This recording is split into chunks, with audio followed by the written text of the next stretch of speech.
लाभकारी होती है। और वो वृद्ध शरीर से वृद्ध यदि न हो तो गुणों से वृद्ध हो,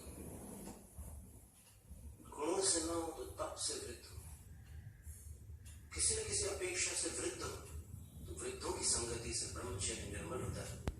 तो हमने अपने प्रारंभिक साधना काल में वृद्धों की बहुत संगति की और उनसे बहुत कुछ हमने सीखा है। इसलिए हम ये नहीं कह सकते कि हमें सिखाने वाले कोई व्यक्ति विशेष है।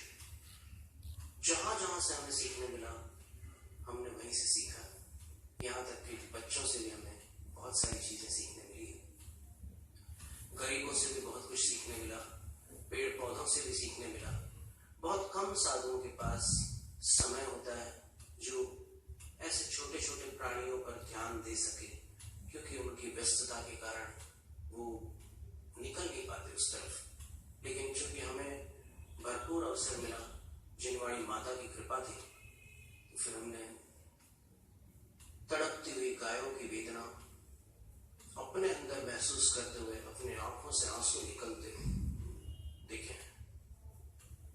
हमने एक माँ अपने बच्चे को झाड़ू से पीट रही है, उस बच्चे की छटपटाहट का भी एहसास किया है। इस दुनिया में कैसे कैसे लोग हैं, उन सब के नकाब के पीछे की हालत भी हमने देखने का प्रयास किया है। बहुत कुछ देखा, बहुत कुछ सीखा। जिनवाणी माता की कृपा से हमें ऐसा लगा कि संसार में कोई भी घृणा का पात्र नहीं होता। सबके ऊपर केवल आवरण होते हैं, अंदर से तो सारे भावी अरिहंत होते हैं। इसलिए कौन अपना दुश्मन है? भावी अरिहंत देखेंगे तो फिर शत्रुता का भाव आ ही नहीं सकता। तो जब आचार्य मानतुंग स्वामी आदिनाथ प्रभु की स्तुति कर रहे थे, तब उन्होंने भी भगवान से सीधी बातचीत की है। ऐसी स्तुतियां कम मिलेंगी आपको। देखो, आप महावीर अष्टक स्तोत्र देख लो, कोई बातचीत नहीं है, गुणगान है और उसके बाद भावना है, अपनी प्रार्थना है। लेकिन यहाँ पर तो भगवान से सीधी बातचीत कर रहे हैं आचार्य मानतुंग स्वामी। वो कह रहे हैं कि हे प्रभु, सुर नरोरग नेत्रहारी, सुर यानी देवगण, नर यानी मनुष्य, और उरग महोरग जाति की भवनत्रिक का प्रतीक है। सुर यानी अपन कल्पवासी देव ले लो, नर यानी हम मनुष्य लोग के जो प्रमुख मनुष्य लोग होते हैं उनको ले लो, और फिर उरग जो महोरग व्यंतर जाति के देव होते हैं, अथवा उरग का अर्थ नाग भी होता है, नाग कुमार भी होते हैं। तो ऐसे सब उनको ले लीजिए आप, अधोलोक के जो देव हैं, मध्यलोक के जो देव हैं। तीनों लोक के नेत्रों को हरने वाला ते वक्त्रम क्व वक्ति इति वक्त्रम, जो बोलता है उसको वक्त्र कहते हैं। वक्र अलग शब्द, वक्र का अर्थ टेढ़ा होता है। तो कहां आपका वक्त्र यानी मुखड़ा, जो कि तीनों लोक के प्रधान सौंदर्य संपन्न जीवों की आंखों को हर लेता है। आंखों को हर लेता है का अर्थ आंखों को सुंदर लगता है।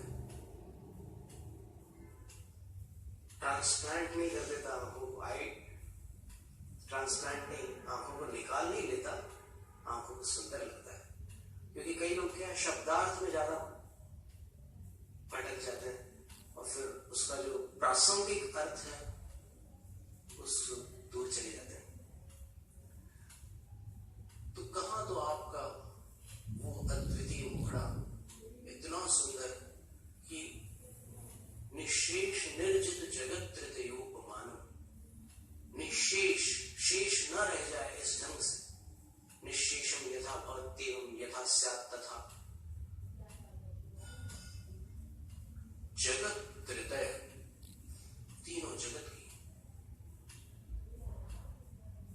उपमा, जितनी सुंदरता की उपमाएं हैं तीनों जगत में, उन सब उपमाओं को निर्जित करने वाला, पराजित करने वाला आपका मुखड़ा इतना सुंदर है कि तीनों लोक में जितनी भी सुंदरता की उपमाएं हैं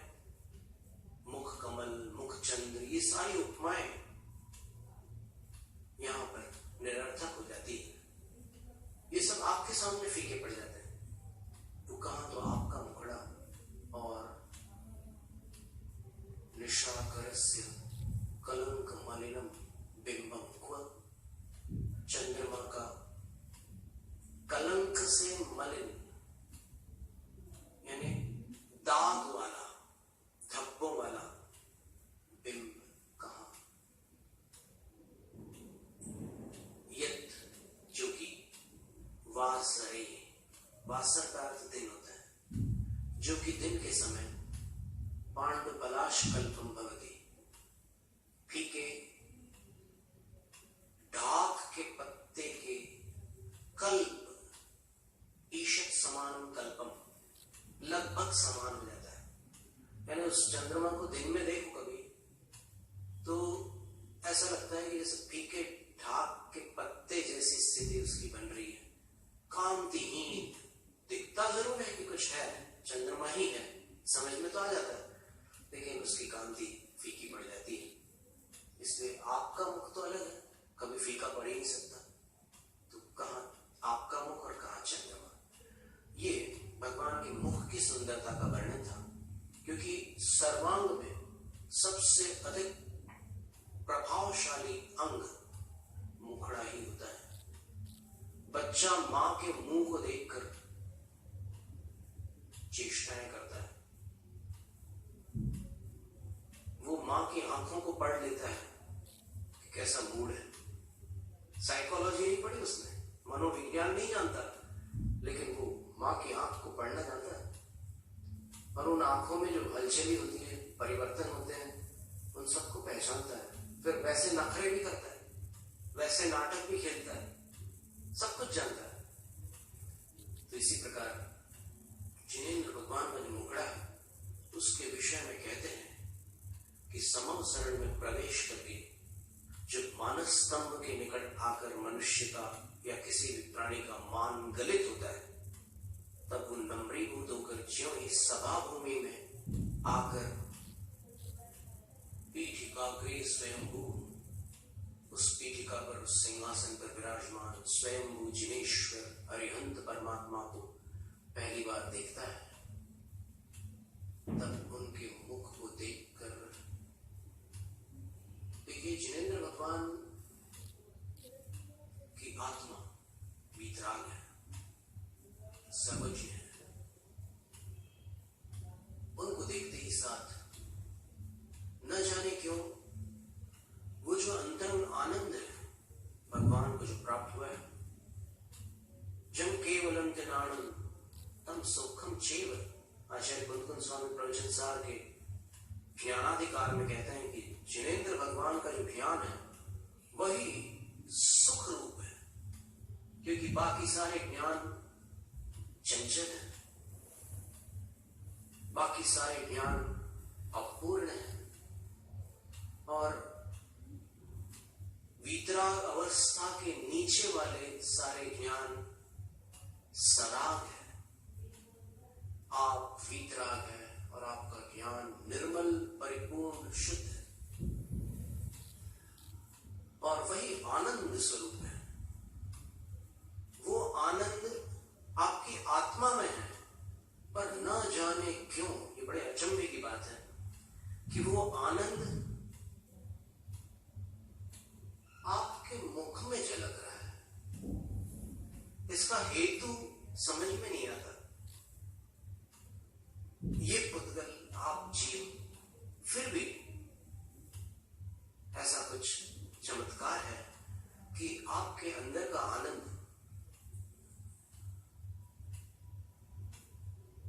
आपका मुखड़ा छुपा नहीं पाता।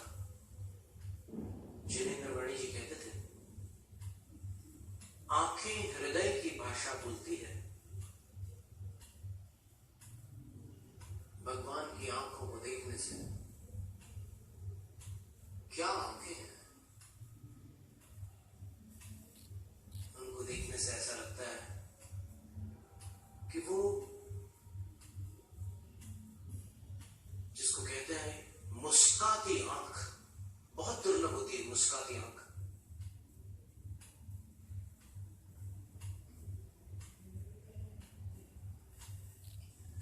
हमने कुछ पंक्तियां लिखी थी बरसों पहले।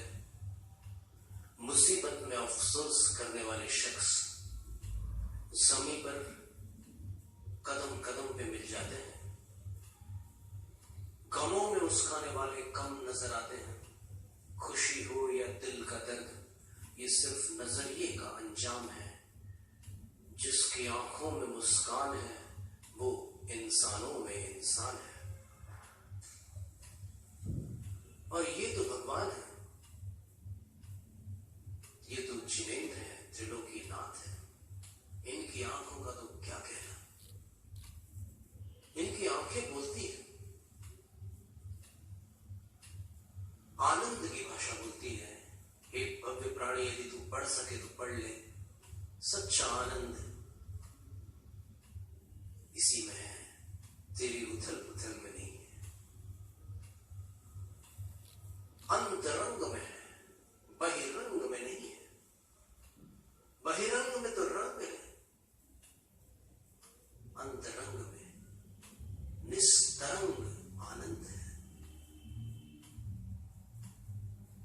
तो कहां तो आपका मुखड़ा और कहां चंद्रमा का बिंब, जिस पर दाग है, जिस पर धब्बे हैं।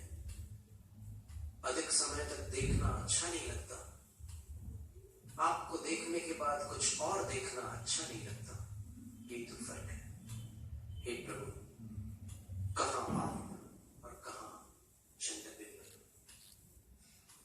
सुर नर नाग कुमारों की भी आंखों को तब मुख से प्रीत, जिसने जग की सारी सुंदर सुंदर उपमाएं लीजी।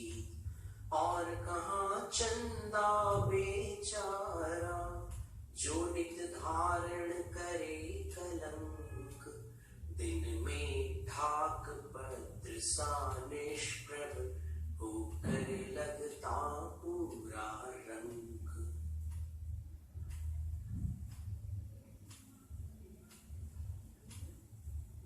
समोसर में जब भगवान के मुखड़े का दर्शन होता है तो सुना है हमने, पढ़ा तो नहीं लेकिन सुना है कि दर्शनार्थी के हृदय में ऐसा आह्लाद उत्पन्न होता है, साक्षात समोसरण में भाव निक्षेप से विराजमान जिनेंद्र भगवान के मुख कमल को देखकर